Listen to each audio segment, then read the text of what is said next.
Nokia. Apa sih yang paling kamu ingat dari Nokia? Buat banyak orang, Nokia punya kenangan yang gak terlupakan. Misalnya jadi smartphone pertama yang dimiliki. Nokia itu juga terkenal punya kondisi fisik hardware yang kokoh banget. Sampai jadi bahan humor sampai sekarang.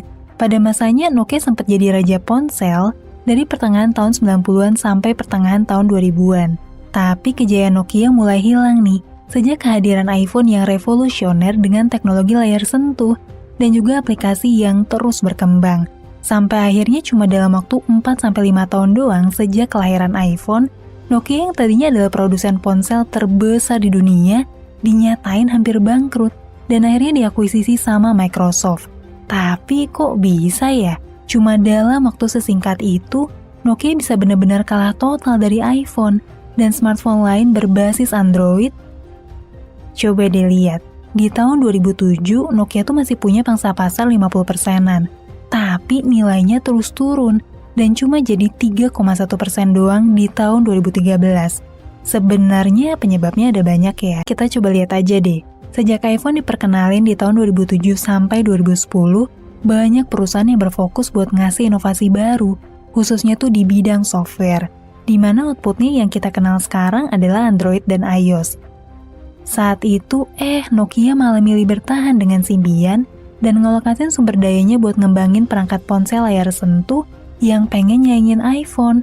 Padahal kekuatan utama iPhone itu bukan pada teknologi layar sentuhnya, tapi justru pada keluasan para developer dan programmer buat bisa nyiptain aplikasi di operating system, di mana aplikasi yang bagus tuh bakalan makin populer, soalnya dapetin sambutan baik dari banyak pengguna. Dialamin sama BlackBerry.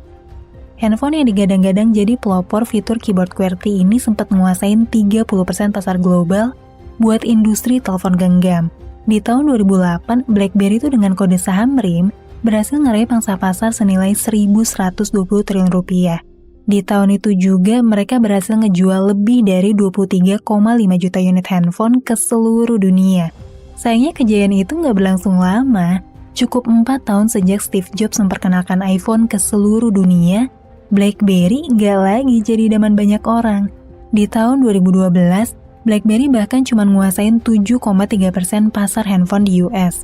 Angka ini terus turun nih, karena gawai buatan Kanada tersebut kalah saing sama Android dan iPhone. Di tahun 2021 kemarin, pangsa pasar BlackBerry tinggal 0,01 doang di Inggris, dan secara global angkanya tuh hampir nyentuh 0%. Kalau Nokia jatuh karena problem internal, BlackBerry ini justru asik nih di zona nyaman dan terkesan enggan buat berinovasi. Artikel The Mistakes That Cost BlackBerry Its Crown ngungkapin, kalau salah satu faktor utama dari tumbangnya BlackBerry adalah karena mereka nggak bisa adaptif dan terlalu lambat buat menyadari permintaan pasar. BlackBerry terlalu fokus ngembangin layanan Messenger BBM yang memang merupakan identitas yang jadi kunci kesuksesannya. Tapi mereka tuh seolah nggak peduli sama pengembangan ekosistem aplikasi yang saat itu lagi gencar-gencarnya dibangun sama Apple dan Android. BlackBerry yang dulunya disukain karena keyboardnya unik dan messengernya yang dipakai jutaan orang, ngerasa selalu punya fans setia yang bakalan selalu beli produk-produk mereka. Terlepas dari kepercayaan dan idealisme BlackBerry tentang desain telepon genggam, mereka tuh dinilai gagal nih menyadari bahwa smartphone tuh bakalan berkembang jauh lebih dari sekadar perangkat komunikasi, tapi juga jadi pusat hiburan seluler serba ada. Karena ponsel cerdas pada akhirnya bukan cuman urusan bertukar pesan dan juga update status di BBM, tapi bisa wujudin banyak hal cuma dengan satu alat. Mulai dari main game, aplikasi penunjang produktivitas, sosial media, investasi, hiburan kayak film, sampai dengerin podcast. Meskipun BlackBerry terkesan asik banget sama BBM, tapi para developer Messenger kayak WhatsApp, Line, dan Telegram terus berinovasi. Nyiptain fitur yang lebih menarik kayak voice call, video call, stiker, voice note, sampai transferan file berukuran besar di Messenger. Akibatnya di tahun 2013, WhatsApp udah nyuri market BBM dengan menjangkau 300 juta pengguna.